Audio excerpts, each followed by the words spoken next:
स्वागत है बच्चों आपका इस YouTube चैनल में। इस चैनल पर मैं यूपी बोर्ड में भौतिक विज्ञान के जितने प्रश्न अभी तक पूछे गए हैं उन सभी प्रश्नों को टॉपिक वाइज आपको मैं हल करके दे रहा हूँ। इसके लिए मैंने सबसे पहले प्रकाशिकी इकाई को चुना, क्योंकि प्रकाशिकी इकाई से अकेले 13 अंक के प्रश्न पूछे जाते हैं। अब प्रकाशिकी इकाई के ऊपर मैंने पिछले वीडियो में 2 प्रश्नों को हल करके समझाया।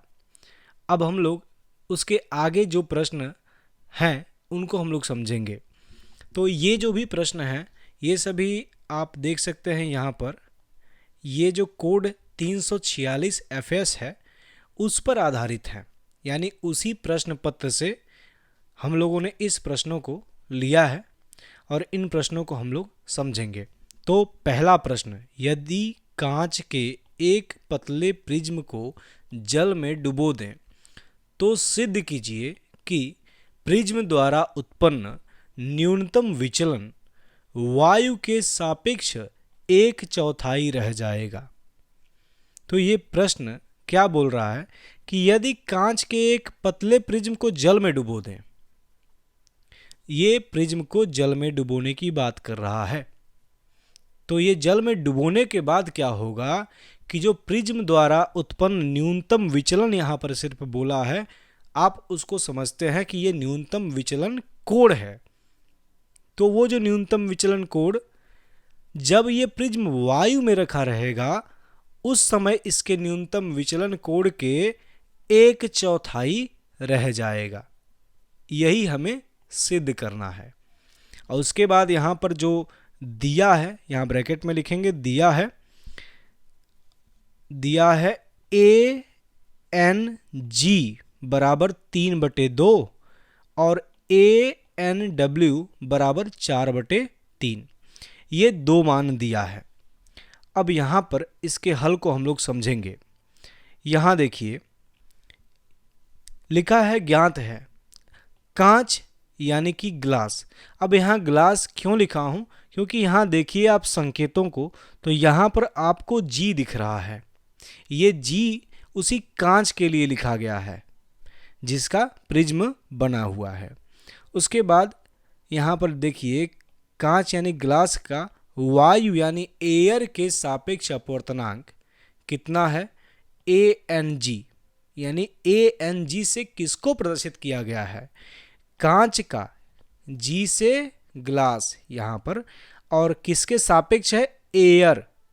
यानी जिसके सापेक्ष होता है उसके संकेत को पहले लिखा जाता है, फिर N लिखा जाता है, फिर उसके बाद जिसका होता है उसके संकेत को लिखा जाता है। तो यहाँ पर ANG बराबर कितना है, 3/2, और ANG किसको प्रदर्शित कर रहा है, कांच का वायु के सापेक्ष अपवर्तनांक को। इसके बाद देखिए यहाँ नीचे जल यानी वाटर का वायु यानी एयर के सापेक्ष अपवर्तनांक, इसको किससे प्रदर्शित किया है, ANW से। तो अभी हमने समझा था कि जिसके सापेक्ष होता है उसके संकेत को पहले लिखा जाता है और जिसका निकालना होता है उसके संकेत को बाद में लिखा जाता है। तो ANW बराबर कितना है, 4/3, और ANW क्या है, जल का वायु के सापेक्ष अपवर्तनांक है। अब यहाँ पर जो सिद्ध करना है हमें, तो क्या सिद्ध करना है उसको हम लोग लिखे हैं, लेकिन जब मैंने लिखा है तो उसी समय मैंने उसके लिए एक संकेत दे दिया है। तो इसमें बोल रहा है कि प्रिज्म के लिए जल में न्यूनतम विचलन कोण कितना है, ΔMW। इसको हमने ΔM और यहाँ पर ब्रैकेट के बाहर W फॉर क्या, जल, वाटर। इसके लिए यहाँ पर W लगा दिया कि भाई वाटर में प्रिज्म का न्यूनतम विचलन कोण कितना होगा। और ये किसके बराबर है, 1/4 है। किसका, जब वो प्रिज्म हवा में रखा है, यानी हवा के सापेक्ष जब ये इसके अंदर कितना विचलन कोण आया है, ΔM, उसके 1/4 के बराबर है। यही हमें सिद्ध करना है। यहाँ पर सवाल में अभी हमने समझा था। तो अब इसे कैसे करेंगे, हल के लिए देखिए यहाँ पर किसी पतले प्रिज्म के लिए न्यूनतम विचलन कोण डेल्टा एम का जो सूत्र होता है, डेल्टा एम बराबर n-1 इंटू ए होता है। अब यहाँ पर n क्या होता है? n जो है वो प्रिज्म का उस माध्यम के सापेक्ष अपवर्तनांक होता है जिसमें प्रिज्म रखा है। ये बात समझ में आई? यानी जिस माध्यम में भी प्रिज्म होता है ना, उस माध्यम के सापेक्ष अपवर्तनांक होता है। और ए क्या है? ए आपका प्रिज्म कोण है। अभी प्रिज्म कोण को ही अपवर्तक कोण कहते हैं। यहाँ पर ध्यान दीजिएगा, एक होता है अपवर्तन कोण और यहाँ पर है अपवर्तक। लास्ट में यहाँ क आ जाएगा तो ये प्रिज्म कोण को ही प्रदर्शित करेगा। अब यहाँ देखिए आगे, तो इसलिए जब ये प्रिज्म वाटर यानी पानी में रखा है तब इसका जो अल्पतम या न्यूनतम विचलन कोण डेल्टा एम आएगा, इस तरह से हम लोग उसको प्रदर्शित कर रहे हैं। और ये बराबर होगा किसके? यानी कि जब ये पानी में रखा है, कांच का बना प्रिज्म, तो पानी के सापेक्ष उसका अपवर्तनांक n-1 इंटू ए इसके बराबर आएगा। यहाँ पर n के जगह पर क्या आता है? जिस माध्यम में भी वो जो प्रिज्म रखा है उस माध्यम के सापेक्ष अपवर्तनांक आता है। और अभी हमने सापेक्ष अपवर्तनांक को कैसे प्रदर्शित करते हैं उसको हमने समझा है। तो सापेक्ष अपवर्तनांक को हम लोग इस तरह से प्रदर्शित करते हैं कि जिसके सापेक्ष होता है उसके लेटर को पहले लिखते हैं और जिसका निकाल रहे होते हैं उसको हम लोग बाद में लिखते हैं। तो ये चीज़ अब मैं समझता हूँ आपको क्लियर हो गई होगी अभी तक। इसके बाद देखिए, यहाँ पर मैंने लिख भी दिया है कि WNG क्या है? जल के सापेक्ष कांच का अपवर्तनांक है। अब यहाँ इसी चीज़ को हम लोगों को समझना है कि ये जो सापेक्ष अपवर्तनांक कॉन्सेप्ट होता है ना, इसमें जैसे WNG लिखा है अगर, तो ये बराबर होता है NG अपॉन में NW के। यानी जिसका आप निकाल रहे हो, जिस माध्यम का आप अपवर्तनांक निकाल रहे हो उसका निरपेक्ष अपवर्तनांक ऊपर रहता है। यहाँ पर NG क्या है? NG जो है वो कांच का निरपेक्ष अपवर्तनांक है, बटे में जिसके सापेक्ष, यहाँ पर किसके सापेक्ष निकाल रहे हैं? वाटर के, यानी पानी के, जल के सापेक्ष। तो यानी कि उसका वाला जो निरपेक्ष अपवर्तनांक होगा वो नीचे रहेगा। अब इसी प्रकार अगर देखा जाए तो जो यहाँ पर दिया हुआ था वैल्यू ANG, ये किसके बराबर होगा? NG अपॉन NA के। उसी तरह से यहाँ पर ANW किसके बराबर होगा? NW अपॉन NA के। और ये दोनों मान जो है ANG वाला जो था वो 3/2 के बराबर था और ANW वाला 4/3 के बराबर था। तो अब इन दोनों को मैंने क्या किया? समीकरण 1 और समीकरण 2 बना लिया है। और अभी आपको समझ में आएगा कि क्यों मैंने इन दोनों को समीकरण 1 और 2 बनाया है, क्योंकि हमें मान निकालना है इसका, WNG का। तो क्या करेंगे? इन दोनों को हम लोग भाग दे देंगे समीकरण 1 में समीकरण 2 से भाग देने पर। तो समीकरण 1 में क्या है? NG अपॉन NA है, तो यहाँ पर लिख दिया मैंने NG अपॉन NA, बटे में समीकरण 2 में क्या है? NW अपॉन NA, तो यहाँ पर NW अपॉन NA है। यहाँ NA से NA कट गया है, तो इधर क्या बचेगा? ऊपर वाला NG और नीचे वाला NW बचेगा। यानी NG अपॉन NW बराबर क्या होगा? इधर का जो मान था ऊपर 3/2 था, नीचे क्या आएगा? 4/3 आएगा। तो 3/2 अब बटे में 4/3 था, तो वो उल्टा हो गया, 3/4 हो गया। अब गुणा होकर के कितना आ गया? 9/8 आ गया। और आपको पता है अभी ऊपर आपने देखा यहाँ पर WNG ये बराबर किसके है? NG अपॉन NW के। यानी यहाँ पर जो मान आया है NG अपॉन NW बराबर 9/8, ये किसके बराबर होगा? WNG के। अब हम क्या करेंगे? इस मान को, WNG का जो मान था उसे हम ला करके कहाँ रख देंगे? जो ये हमारी समीकरण आई है यहाँ पर, इसमें हम ला करके रख देंगे। तो यहाँ पर जब रखेंगे तो यहाँ देखिए डेल्टा MW बराबर कितना आएगा? 9/8 माइनस 1, यानी कि WNG माइनस 1, 9/8 माइनस 1 हो गया इंटू A। तो हमने A को क्या माना है? प्रिज्म कोण। तो इसका जो टोटल माना आएगा 8/8 और 9 में से 8 जाएगा, 1 बचेगा, यानी A/8 आएगा इसका मान। यानी जब प्रिज्म को हमने जल में रख दिया तो जो उसका अल्पतम विचलन कोण या न्यूनतम विचलन कोण आ रहा है उसका मान है A/8। इसी प्रकार जब ये वायु में रखा है तो प्रिज्म के लिए न्यूनतम विचलन कोण क्या होगा? फार्मूला तो सेम है, डेल्टा एम बराबर एन माइनस वन इंटू ए, लेकिन यहाँ पर एन कौन सा होगा? जिस माध्यम में वो रखा गया है। अब ये अभी कहाँ पर रखा गया? एयर में रखा गया है, हवा में रखा गया है, वायु में। तो इसलिए यहाँ पर डेल्टा एम और ए से हम लोग इसको प्रदर्शित कर रहे हैं, इसके न्यूनतम विचलन कोण को। और ये बराबर है किसके? A N G minus one into A K. और ए एन जी का जो मान है ना वो डायरेक्टली दिया गया है 3/2। ठीक है, इसको ला करके हम लोग रख देंगे यहाँ पर, और जब रखेंगे और सॉल्व करेंगे इसको तो ये a/2 आ जाएगा। इसको हम लोग समीकरण नंबर 4 बना लेंगे। और समीकरण 3 और समीकरण 4 यहाँ पर इन दोनों का इस्तेमाल करेंगे, समीकरण 4 भागे समीकरण 3 कर देंगे। तो 4 में क्या है? इधर डेल्टा एम ए है तो ये ऊपर आ जाएगा, और यहाँ 3 में क्या है? इस साइड डेल्टा एम डब्ल्यू है, इसलिए ये नीचे आ गया। और उस साइड क्या था? ऊपर यहाँ पर a/2 था तो यहाँ a/2 आ गया, और यहाँ नीचे क्या था? इधर इस साइड चौथे में a/8 था तो यहाँ पर क्या आ गया? a/8 आ गया। इसको उल्टा कर देंगे तो 8/2 आ जाएगा, और इस तरह से ये 4 के बराबर हो जाएगा। अब देखो ये जो 4 है, ये 4 अगर नीचे यहाँ पर आ जाएगा तो ये वाला इधर जा सकता है। इस तरह से इसको हम लोग लिख सकते हैं डेल्टा एम डब्ल्यू बराबर 1/4 टाइम्स डेल्टा एम ए। और यही तो हमें प्रूव करना था कि जब प्रिज्म को जल में रखते हैं तो उस समय उसका जो अल्पतम विचलन कोण या न्यूनतम विचलन कोण होता है वो जब हवा में रहता है, वायु में रहता है, उसके 1/4 के बराबर होता है। ये देखिए वायु के सापेक्ष 1/4 रह जाएगा। इस प्रकार से हमने इस पूरे प्रश्न को हल किया और समझा। आप एक बार इसको देखना चाहें तो इस तरह से देख सकते हैं, यहाँ पर इस तरह से आप इसको स्टॉप करके आप इसको कर सकते हैं।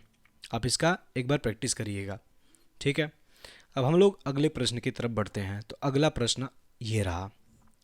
इस प्रश्न में यहाँ पर थोड़ा सा मैंने फ़ोटो खींच करके उसके बाद इसको क्रॉप किया है, तो इस तरह से यहाँ पर ये एक और क्वेश्चन जो ऊपर था वो आ गया है। ये क्वेश्चन नहीं है, ये वाला प्रश्न है जिसे हम लोग यहाँ पर हल करेंगे। एक प्रकाश किरण प्रिज्म, अब यहाँ पर n बराबर √3 दिया है, ये इसका अपवर्तनांक है, में गुजरने पर न्यूनतम विचलित होती है। अब यहाँ पर ये एक शर्त बोल दिया है कि जब प्रकाश किरण इससे गुजर रही है तो वो कैसी हो रही है? न्यूनतम विचलित हो रही है। यदि इस किरण के लिए आपतन कोण, अपवर्तन कोण, यहाँ पर ध्यान दीजिएगा, यहाँ 9 है ना कि क है, ठीक है। तो अपवर्तन कोण का दोगुना हो, कौन सा? आपतन कोण जो है ना वो अपवर्तन कोण का दोगुना है, तब ये पूछ रहा है प्रिज्म कोण और अपवर्तन कोण का मान क्या होगा। तो आशा करता हूँ आपको ये सवाल समझ में आ गया होगा। अब हम लोग इस सवाल के हल की तरफ बढ़ते हैं। तो ज्ञात है, क्या क्या ज्ञात है? प्रिज्म के पदार्थ का अपवर्तनांक दे दिया है n बराबर √3। अब अगर आपको कहीं सापेक्ष अपवर्तनांक न लिखे तो आप इसको सापेक्ष अपवर्तनांक ही मान करके हल करेंगे, ठीक है। इसके बाद न्यूनतम विचलन स्थिति में आपतन कोण I, जो कि ये दे दिया था, बराबर किसके था? 2 गुणे अपवर्तन कोण R। यानी आपतन कोण को हमने किससे प्रदर्शित किया है? I से, और अपवर्तन कोण को R से। यानी इससे हमको पता चल गया I बराबर 2R है। तो अब हमें क्या क्या ज्ञात करना है यहाँ पर लिख लेते हैं। प्रिज्म कोण A ज्ञात करना है, यानी प्रिज्म कोण को हमने A से प्रदर्शित किया हुआ है, और अपवर्तन कोण R ज्ञात करना है। क्लियर है। अब इसके हल को हम लोग समझते हैं। तो हल में देखिए यहाँ पर हमने मान लिया कि माना ABC क्या है? हमारा प्रिज्म है, तो ABC इस तरह से है। अब यहाँ पर ये देखिए ये है आपतित किरण, तो यहाँ पर आपतित हुई किस पृष्ठ पर? AB पृष्ठ पर आपतित हुई है। तो यहाँ पर ये वाला जो है अभिलंब हो गया, और यहाँ पर ये जो कोण है आपतन कोण I है। और यहाँ पर ये जब किरण इस प्रिज्म के अंदर गई तो इस तरह से ये अभिलंब की तरफ झुकी, क्योंकि इसका जो अपवर्तनांक था वो अधिक था, बाहर का 1 है और इधर का √3 है, इसलिए ये इसकी तरफ झुक गई। फिर यहाँ पर आई, फिर यहाँ से ये इधर निकल गई। और आपको पता होगा, अगर नहीं पता है तो जान लीजिए कि अल्पतम विचलन कोण की स्थिति में अथवा न्यूनतम विचलन कोण की स्थिति में जो इधर का आर होता है वो इधर के आर के बराबर होता है, मतलब इधर का जो अपवर्तन कोण होता है ना वो इस पृष्ठ के लिए आपतन कोण बन जाता है, और इधर का जो आपतन कोण होता है ना वो इधर के निर्गत कोण के बराबर हो जाता है। तो इस स्थिति में मैंने डायरेक्टली लिख दिया है, यहाँ पर आर और यहाँ पर भी आर, और यहाँ पर आई और यहाँ पर भी आई लिख दिया है। क्लियर है। अब हम लोग इसको आगे यहाँ पर देखिए कैसे हल किए हैं। तो ए बी पृष्ठ पर हमने क्या किया है, अपवर्तन का नियम लगाया है। कौन सा नियम, साइन आई बटे साइन आर बराबर सापेक्ष अपवर्तनांक। तो अभी मैंने बात की कि अगर आपको मान लीजिए कोई सापेक्ष अपवर्तनांक की बात नहीं किया है, अगर डायरेक्टली दे दिया है तो आप उसको सापेक्ष अपवर्तनांक मान करके ही चलेंगे, इसीलिए मैंने इसको डायरेक्टली सिर्फ n रहने दिया है। अब यहाँ पर i बराबर क्या दे दिया था, 2r दे दिया था, और n का मान कितना दे दिया था, √3 दिया था। हम लोग इन दोनों मानों को ला करके यहाँ पर रख देंगे। तो यहाँ i के जगह साइन 2r हो जाएगा, साइन i के जगह, और साइन r के जगह साइन r रहेगा, और n के जगह √3 आ जाएगा। अब साइन 2 थीटा बराबर होता है 2 साइन थीटा कॉस थीटा के। यहाँ पर हम लोग क्या करेंगे, साइन 2r को इसी फार्मूले पर एक्सपेंड कर देंगे, तो 2 sine r cos r upon में साइन r हो जाएगा, और ये बराबर है √3 के। साइन r से साइन r कट जाएगा, तो 2 कॉस r बराबर √3 था, तो कॉस r बराबर क्या आया, √3/2। और कॉस के किस कोण का मान √3/2 होता है, यानी कि 30 अंश का मान √3/2 होता है, इसीलिए r का मान कितना हो जाएगा, 30 अंश हो जाएगा। और r ही क्या है, आपका अपवर्तन कोण है जिसे प्रश्न में पूछा गया है। तो यहाँ से आपका एक पहला उत्तर आ चुका है।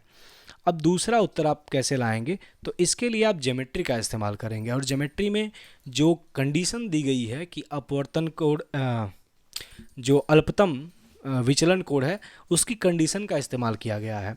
तो देखिए यहाँ पर हमने क्या किया है कि त्रिभुज DEF से हमने क्या किया, उसके अंदर के सभी कोणों का योग जो है उसको हमने 180 अंश कर दिया है। तो यहाँ देखिए त्रिभुज DEF कौन सा वाला है, ये वाला त्रिभुज है DEF। इसमें देखिए ये वाला कोण एक तो हो गया R, और ये वाला कोण एक तो हो गया R। अभी हमने बात की थी दोनों R बराबर होंगे क्योंकि ये न्यूनतम विचलन कोण की स्थिति है। और जो तीसरा कोण बचा वो हो गया EDF, ये वाला। इन तीनों कोणों का जो योग है वो कितना है, 180 अंश है। तो यहाँ पर लिख दिया मैंने, और यहाँ पर R और R ये मिलकर के 2R हो जाएंगे, और R का मान 30 अंश आया, इसलिए यहाँ पर 60 अंश हो गया। अब इसको हमने हल कर दिया तो यहाँ पर क्या आ गया, EDF का मान आ गया 120 अंश। अब हम क्या किए, अब हम लोग चतुर्भुज, कौन से चतुर्भुज में, EDFA। तो EDFA चतुर्भुज क्या है, यहाँ पर देखिए EDFA ये वाला, ये चतुर्भुज है। इसमें आमने सामने के जो कोण हैं उनका योग 180 अंश होता है। तो आमने सामने का कोण ये वाला दोनों हम लोग लिए हैं, और ये वाला जो कोण होता है यहाँ पर जो ऊपर वाला, वही क्या है, आपका प्रिज्म कोण है। इसीलिए मैंने यहाँ पर डायरेक्टली लिख दिया है कि चतुर्भुज में ये EDF प्लस A बराबर किसके होगा, 180 अंश के होगा, क्योंकि ये दोनों आमने सामने के कोण हैं। और EDF का जो मान आया था 120 अंश, वो वहाँ पर ला करके रख दिए हम लोग, और इस तरह से A का मान कितना आ गया, 60 अंश आ गया। तो आशा करता हूँ आपको ये दोनों ही प्रश्न अच्छे से समझ में आया होगा। अगर कोई डाउट रहता है तो आप यहाँ पर कमेंट कर सकते हैं। अगर आपको ये वीडियो पसंद आई हो तो आप इसे लाइक कीजिए, और अगर आपको मेरा काम सही लगे तो आप चैनल को सब्सक्राइब करिए, जिससे आपको अगर कोई वीडियो मैं आगे इससे रिलेटेड डालता हूँ तो वो आप तक पहुँच सके। और अगर आपको ये पसंद आया हो और अगर आप इसे दोस्तों के साथ शेयर करना चाहें तो आप ज़रूर करें। वीडियो देखने के लिए धन्यवाद।